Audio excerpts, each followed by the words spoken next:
என் நெஞ்சுக்கினியவர்களே, உங்களோடு பேசுவதில் பார்ப்பதில் மகிழ்ச்சி அடை. புனித பவுல் சொல்லுகிறார் எபேசியர் 4 அதிகாரம் 26 நீங்கள் கோபப்படாதீர்கள்.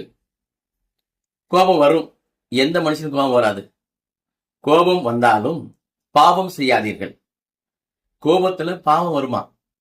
கோபத்துல பிசாசனுடைய வெளிப்பாடு இருக்கிறதா? பெரியமானவர்களே, நான் கோபக்காரன் என்று சொல்லி பெருமையாக சொல்லிக் கொள்கிறோம். அது பிசாசின் ஆயுதமா? ஆகவே கோபம் எப்படி வரும்? கோபம் பொத்துக்கிட்டு வருமா? எனது மழையவே பொத்துக்கிட்டு வருமா? கோபம் நெருப்பை போல வருமா? நெருப்பு சுட்டரித்து விடும். அப்படிப்பட்ட கோபம்தான் நாம் அதை சீவி சிங்காரிக்கிறோம்.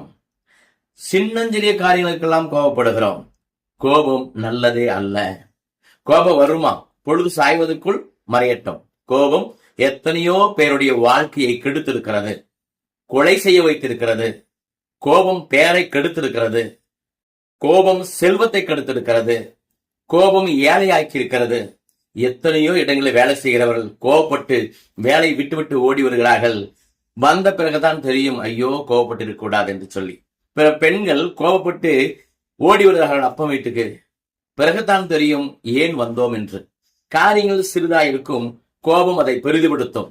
ஆகவே பிரியமானவர்களே, கோபத்தில் அடிக்க வேண்டாம் என்று வேதம் சொல்லுகிறது. கோபத்தில் அடிக்கிறோம்.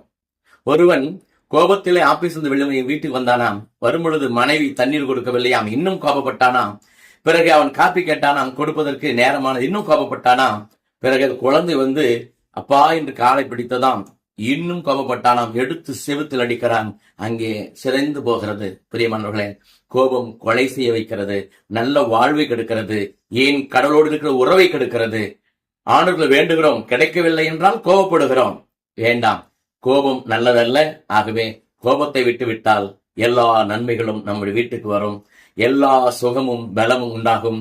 சயின்ஸில் சொல்றாங்க, நீ கோபப்பட்டீங்கன்னா ஒரு விதமான அமிலம் உன் உடலிலே உற்பத்தியாகி உன்னை உடம்பை கெடுத்து விடும் என்று சொல்லி, உடலாம் இல்லாமல் போவாய், நீ சுகவீனம் ஆவாய் என்று சொல்கிறார். ஆகவே பிரியமானவர்களே, கோபம் நல்லதல்ல.